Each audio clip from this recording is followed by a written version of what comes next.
स्वागत है एक और नए वीडियो में दोस्तों। और फिलहाल आज की इस वीडियो में हम देखने वाले हैं आपका जो क्लास 12th का पॉलिटिकल साइंस का जो एग्जाम 16 फरवरी का होने वाला है उसके लिए वेरी वेरी इंपॉर्टेंट क्वेश्चन देखने वाले हैं जो आपके एग्जाम में देखने को मिल सकता है। तो चलिए बिना देरी की इस वीडियो को शुरू करते हैं। और चलिए अब यहाँ पे आपका पहला क्वेश्चन है। क्वेश्चन को स्टार्ट करने से पहले अगर आप चैनल पे नए हैं तो चैनल को सब्सक्राइब करके वीडियो को लाइक कर दीजिएगा और अपने दोस्तों के पास शेयर जरूर कीजिएगा क्योंकि ये काफी इंपॉर्टेंट क्वेश्चन है दोस्तों। तो यहाँ पे आपका पहला क्वेश्चन है दोस्तों, वार्सा पैक्ट का हस्ताक्षर कब हुआ था? तो इसका जो राइट आंसर हो जाएगा दोस्तों 1955 ईस्वी में वार्सा पैक्ट का हस्ताक्षर हुआ था। और यहाँ पे नेक्स्ट क्वेश्चन है दोस्तों, सोवियत संघ के विघटन के बाद कौन सा देश एक महाशक्ति के रूप में उभरा? तो इसका जो राइट आंसर हो जाएगा दोस्तों ऑप्शन नंबर सी हो जाएगा, संयुक्त राज्य अमेरिका, यानी कि यूनाइटेड स्टेट ऑफ अमेरिका इसका राइट आंसर हो जाएगा। और यहाँ पे नेक्स्ट क्वेश्चन है, निम्न में से कौन सा आसियान का सदस्य नहीं है? तो इसका जो राइट आंसर हो जाएगा आपका ऑप्शन नंबर डी बिल्कुल करेक्ट हो जाएगा, श्रीलंका। यहाँ पे 4 नंबर क्वेश्चन है दोस्तों, सार्क का गठन कब हुआ था? तो सार्क एक संगठन का नाम है दोस्तों, तो इसका गठन हुआ था आपका ऑप्शन नंबर ए बिल्कुल राइट आंसर हो जाएगा, 1985 ईस्वी में सार्क का गठन हुआ था। और नेक्स्ट क्वेश्चन है, इमनेस्टी इंटरनेशनल का संबंध किससे है? तो इसका जो राइट आंसर हो जाएगा दोस्तों ऑप्शन नंबर हो जाएगा आपका ऑप्शन नंबर डी हो जाएगा, मानव अधिकार से। और यहाँ पे नेक्स्ट क्वेश्चन है दोस्तों आपका, भारत का पहला उप प्रधानमंत्री कौन था? तो भारत का पहला उप प्रधानमंत्री सरदार वल्लभ भाई पटेल थे, इसलिए इसका जो राइट आंसर हो जाएगा ऑप्शन नंबर बी हो जाएगा। और यहाँ पे नेक्स्ट क्वेश्चन है, कौन सी रेखा भारत और बांग्लादेश के बीच सीमा निर्धारण करती है? तो इसका जो राइट आंसर हो जाएगा ऑप्शन नंबर सी हो जाएगा दोस्तों, रेड क्लिफ लाइन जो है वो भारत और बांग्लादेश के बीच की सीमा यानी कि बॉर्डर को निर्धारण करता है। और यहाँ पे नेक्स्ट क्वेश्चन है, किस पड़ोसी देश के साथ भारत ने 1962 में युद्ध लड़ा था? तो मैं आपको बता दूं दोस्तों, भारत ने 1962 में युद्ध लड़ा था किसके बीच? चीन के बीच लड़ा था। तो इसका जो राइट आंसर हो जाएगा ऑप्शन नंबर ए बिल्कुल करेक्ट हो जाएगा। और यहाँ पे नेक्स्ट क्वेश्चन है दोस्तों, यहाँ पे 9 नंबर क्वेश्चन आपसे कह रहा है कि आपातकाल के दौरान कौन सा संविधान संशोधन पारित किया गया था? तो इसका जो राइट आंसर हो जाएगा दोस्तों ऑप्शन नंबर डी हो जाएगा, 42वां संशोधन किया गया था। और यहाँ पे 10 यानी कि 10वां जो क्वेश्चन है वो यहाँ पे है, मेधा पाटेकर निम्नलिखित में से किस आंदोलन से संबंधित है? तो इसका जो राइट आंसर हो जाएगा ऑप्शन नंबर डी हो जाएगा। और तो यहाँ पे एमसीक्यू का 10 क्वेश्चन था दोस्तों, एक एक मार्क्स का, तो यहाँ पे 10 क्वेश्चन आपका समाप्त हो चुका है। और अब हम यहाँ पे ग्रुप बी का देखने वाले हैं जो 2 मार्क्स का एक क्वेश्चन रहेगा जिसमें 10 क्वेश्चन है। तो बारी बारी से इन सभी क्वेश्चन को करा रहे हैं दोस्तों। तो यहाँ पे पहला क्वेश्चन यानी कि जो 11 नंबर क्वेश्चन है वो देख लीजिए, यहाँ पे क्या है, शीत युद्ध का क्या अर्थ है? और यहाँ पे 12 नंबर क्वेश्चन कर रहा है, सोवियत प्रणाली क्या थी? मैं इन सारे का उत्तर बताने वाला हूँ, बस आपको पहले क्वेश्चन दिखा लेता हूँ, इसके बाद आंसर शीट पे चलते हैं। तो 13 नंबर यहाँ पे क्वेश्चन है, प्रथम खाड़ी युद्ध को वीडियो गेम वार क्यों कहा गया है? और यहाँ पे 14 नंबर क्वेश्चन आपसे कर रहा है, अंतर्राष्ट्रीय न्यायालय के न्यायाधीशों की नियुक्ति कौन और कितनी अवधि के लिए करता है? और यहाँ पे 15 नंबर आपका क्वेश्चन है, 1944 की बॉम्बे योजना क्या थी? और यहाँ पे 60 नंबर क्वेश्चन का है, युद्ध के अलावा मानव सुरक्षा से संबंधित किन्हीं 2 खतरों को बताएं। यानी कि मानव को युद्ध से खतरा है, पर युद्ध के अलावा और क्या क्या चीज से खतरा है इसके बारे में 2 खतरों को बताना है। मैं सारे का उत्तर अभी देने वाला हूं, बस इंतजार कीजिए, पहले क्वेश्चन को देख लीजिए। यहाँ पे 70 नंबर क्वेश्चन का है, शिमला समझौता पर किस वर्ष हस्ताक्षर किया गया था और किस भारतीय प्रधानमंत्री ने इस पर हस्ताक्षर किया? और यहाँ पे 18 नंबर क्वेश्चन का है, भारत में किस वर्ष और किस राज्य में ताड़ी विरोधी आंदोलन शुरू हुआ था? इसी प्रकार यहाँ पे देख लीजिए आप 20 नंबर तक क्वेश्चन यहाँ पे सारे हुआ है।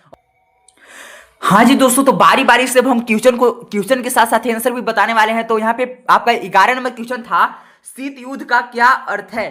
तो शीत युद्ध का अर्थ है दोस्तों, शीत युद्ध वह स्थिति थी जब द्वितीय विश्व युद्ध के बाद संयुक्त राज्य अमेरिका और सोवियत संघ के बीच वैचारिक, राजनीतिक और सैन्य तनाव बना रहा, परंतु दोनों के बीच प्रत्यक्ष युद्ध नहीं हुआ। इस अप्रत्यक्ष संघर्ष, हथियारों की होड़ और गुटबंदी की स्थिति को शीत युद्ध कहा जाता है। और ये 2 मार्क्स का है दोस्तों, ये आपका एग्जाम में 2 मार्क्स का आएगा। और इसी प्रकार सारे क्वेश्चन को देख लेते हैं। तो यहाँ पे आपका 12 नंबर क्वेश्चन कह रहा है, सोवियत प्रणाली क्या थी? तो सोवियत प्रणाली सोवियत संघ में स्थापित समाजवादी शासन व्यवस्था थी जिसमें एक दलीय प्रणाली कम्युनिस्ट पार्टी का नियंत्रण, राज्य द्वारा उत्पादन के साधनों पर स्वामित्व तथा केंद्रीकृत योजना आधारित अर्थव्यवस्था लागू थी। इसका उद्देश्य समानता और वर्गहीन समाज की स्थापना करना था। और 30 नंबर यहाँ पे क्वेश्चन कर रहा है, प्रथम खाड़ी युद्ध को वीडियो गेम वार क्यों कहा जाता है या क्यों कहा गया? तो इसका जो राइट आंसर हो जाएगा दोस्तों 1990 से 91 के अनुसार, सॉरी 1990 से 91 के प्रथम खाड़ी युद्ध में इराक द्वारा कुवैत पर आक्रमण के बाद अमेरिकी नेतृत्व में युद्ध हुआ। इसका टीवी पर सीधा प्रसारण किया गया और नाइट विजन कैमरों से बमबारी के दृश्य वीडियो गेम जैसे दिखाई देते थे। सटीक हथियारों के उपयोग के कारण इसे वीडियो गेम वार कहा गया। और यहाँ पे 14 नंबर क्वेश्चन आपसे कर रहा है, अंतर्राष्ट्रीय न्यायालय के न्यायाधीशों की नियुक्ति कौन और कितने अवधि के लिए करता है? तो यहाँ पे इसका उत्तर दिया हुआ है दोस्तों कि अंतर्राष्ट्रीय न्यायालय के न्यायाधीशों की नियुक्ति संयुक्त राष्ट्र महासभा और संयुक्त राष्ट्र सुरक्षा परिषद द्वारा संयुक्त रूप से की जाती है। उनका कार्यकाल 9 वर्ष का होता है। और यहाँ पे नेक्स्ट क्वेश्चन है दोस्तों 15 नंबर, 1944 की बॉम्बे योजना क्या थी? तो 1944 का जो बॉम्बे योजना थी यह दोस्तों एक प्रकार की क्या था, उद्योगपति द्वारा प्रस्तुत किया जाना आर्थिक विकास योजना थी। यानी कि 1944 ईस्वी में बॉम्बे योजना भारत के प्रमुख उद्योगपति यानी कि फैक्ट्री वाले मालिक के द्वारा प्रस्तुत आर्थिक विकास योजना थी, जिसका उद्देश्य क्या था, स्वतंत्र भारत में औद्योगिकरण, राज्य की सक्रिय भूमिका और नियोजित आर्थिक विकास को बढ़ावा देना था। इसमें 15 वर्षों में तीव्र औद्योगिक विकास और बुनियादी उद्योगों के विस्तार का प्रस्ताव रखा गया था। यहाँ पे 16 नंबर क्वेश्चन कह रहा है, युद्ध के अलावा मानव सुरक्षा से संबंधित किन्हीं 2 खतरों को बताइए। तो युद्ध के अलावा मानव सुरक्षा के 2 प्रमुख खतरे निम्नलिखित है। इसी जैसा यहाँ पे लिखे हैं दोस्तों वैसा ही आप एग्जाम में लिख दीजिएगा, कोई दिक्कत नहीं है, नंबर 1 भी नहीं कटेगा। यहाँ पे पहला नंबर की मतलब उत्तर में यहाँ पे पहला है आतंकवाद। इससे जान माल की हानि होती है और समाज में भय तथा अस्थिरता फैलती है। इसी प्रकार दूसरा यहाँ पे आपको बता दूं कि ये 2 मार्क्स का था, इसीलिए इसका 2 कारण बताए हैं। अगर 5 मार्क्स में पूछता है तो 5 कारण बताना होगा दोस्तों। तो दूसरा यहाँ पे है गरीबी और बेरोजगारी। इससे लोगों की मूलभूत आवश्यकताएं पूरी नहीं हो पाती है और जीवन असुरक्षित हो जाता है।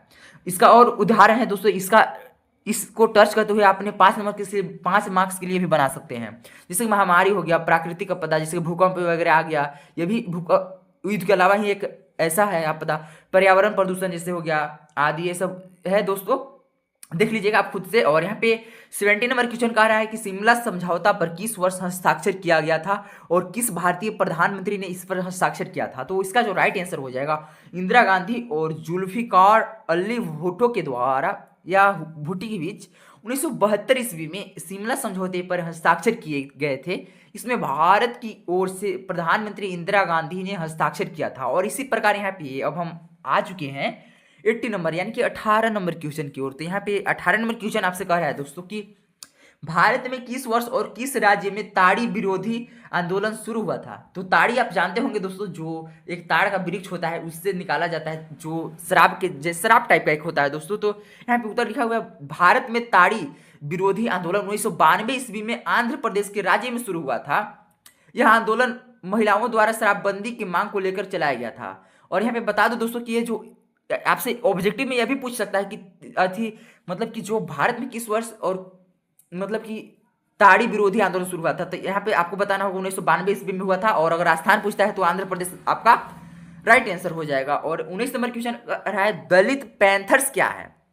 तो दलित पैंथर्स एक सामाजिक राजनीतिक संगठन था दोस्तों, जिसकी स्थापना 1972 ईस्वी में महाराष्ट्र में हुआ था। इसका उद्देश्य दलितों पर हो रहे अत्याचारों का विरोध करना और उनके अधिकारों की रक्षा करना था। यह आंदोलन सामाजिक समानता और न्याय के लिए सक्रिय था दोस्तों। और ये रहा आपका लास्ट क्वेश्चन दोस्तों इसी प्रकार। और अगर आप कमेंट में बताइएगा तो मैं इसको टेलीग्राम पर भेज दूंगा, आप वहां से टेलीग्राम पर देख सकते हैं। तो अगर ये पीडीएफ आपको चाहिए तो आप कमेंट में कर सकते हैं और मैं भेज दूंगा। अगर आप कमेंट नहीं करेंगे तो हम नहीं भेजेंगे। तो 20 नंबर क्वेश्चन आपसे कर रहा है, लोकसभा के 17वें आम चुनाव के बाद भारत के प्रधानमंत्री कौन बना? तो लोकसभा के जो 17वां आम चुनाव हुआ 2024 के परिणाम के अनुसार भारत का जो प्रधानमंत्री बना, कौन बने थे दोस्तों? नरेंद्र मोदी। तो ये रहा आज का वीडियो दोस्तों। और जाइए आप एग्जाम में दम फोड़ के आइए। बेस्ट ऑफ लक हमारे तरफ से।